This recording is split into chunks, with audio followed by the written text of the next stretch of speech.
What's up, guys? Welcome back for another video. And you guys read the title right. We might be getting fined $6,700 for having our Airbnb. Check it out. All right, guys. So look, we got bad news.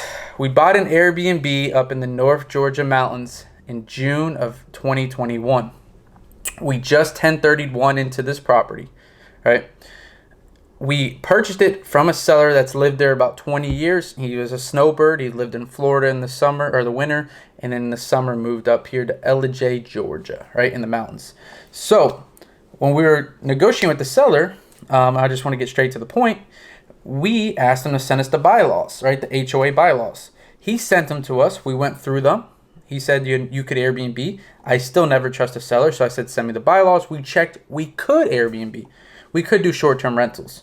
Well, let's just get into it. Long story short, the HOA has been trying to pass a law in their community to where they stop allowing short-term rentals. Guess this. There's 3 sub-HOAs in this community. It's a big mountain community. Well, it just happened to be that they decided to pass a law in just our community, because it's more long-term residents, that we cannot Airbnb. Now, I had no idea of this because I think this happened, and I haven't even checked for sure, but this happened after we purchased the property. Now, the news is, apparently they gave a 60-day notice, which I was out of the country during this time, so I never got it. But it says on the 60-day notice, and I wish I had the paper. I'm down in Florida right now, but I wish I had the paper with me. But it says that we are potentially going to get charged a fee of 150%. The penalty is 150% of what the nightly rate is. Our nightly rate's minimum 150. If you times that by 30, and then you times that by 1.5, 150%, I think it comes out to be about $6,750. So again, 150 times 30, I think it's like 4,500. I don't hold me to it. 4,500, and you times that by 1.5, and that's when you get like $6,700. Now, they said that they gave everyone a notice. They haven't yet. I might have clickbaited a little bit. They haven't yet gave us that fine, but we have decided to now sell that property. So we're listing it this week. So if you guys do know someone that wants a cabin in North Georgia, we are listing a property this week. But I want to make this video to tell you guys, make sure you're digging even deeper into due diligence. I thought it was enough, right? First, I don't believe the seller, so I looked in the bylaws.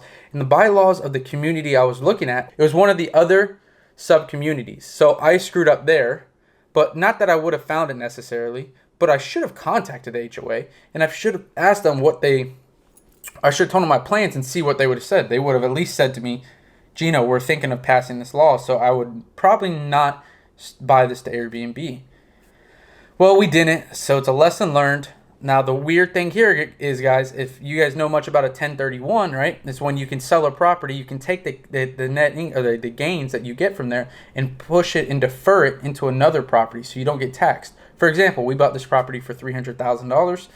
We think we can sell it for $385,000. So let's just say there was no fees to make it simple. $85,000 we would have in net profits. Well, you would get taxed on that usually.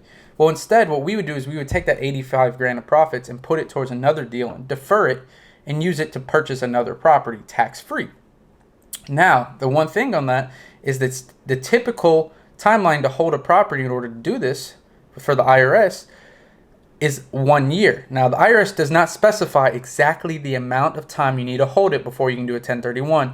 It's just widely accepted by accountants for 1 year. Well, we bought it in June, and now it's going to be, January. It's about 6-7 months, right? So we might be, getting challenged by the IRS. Like, hey, you can't quickly flip this property. Like, you need to hold it a year. But what we have on our side is that laws have changed, and the bylaws in the community have changed. Our exit strategy was to rent at Airbnb, which we've done the last 4 months. And now they've stopped it, so we have to sell it. So that's what our accountant and me have agreed upon that we're going to do. We're going to try to 1031, and if the IRS pushes on us, which I'll let you guys know, then we're going to try to defend ourselves by saying that the laws changed and now we can't do what we were planning to do, or continue what we're planning to do. But again, I want to make the video. Hope this was useful for you guys. Make sure you call the HOA before you decide to Airbnb anything. If there is an HOA, ideally no HOA like our other cabin. This is an HOA. I should have contacted people, told them what we're doing, and they could have alerted me that they're looking to pass this bill. So God willing, we don't receive, right? I won't know until we get fined, until we get the HOA closing letter till we sign it or till we sell it. And at closing, we have to get a clearance from the HOA.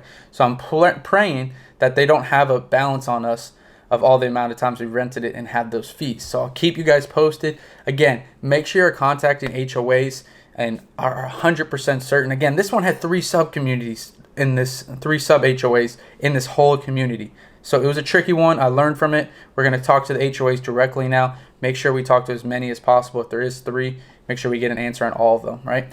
So again, if you guys like this video, please like the video or leave a comment down below, and thanks for watching.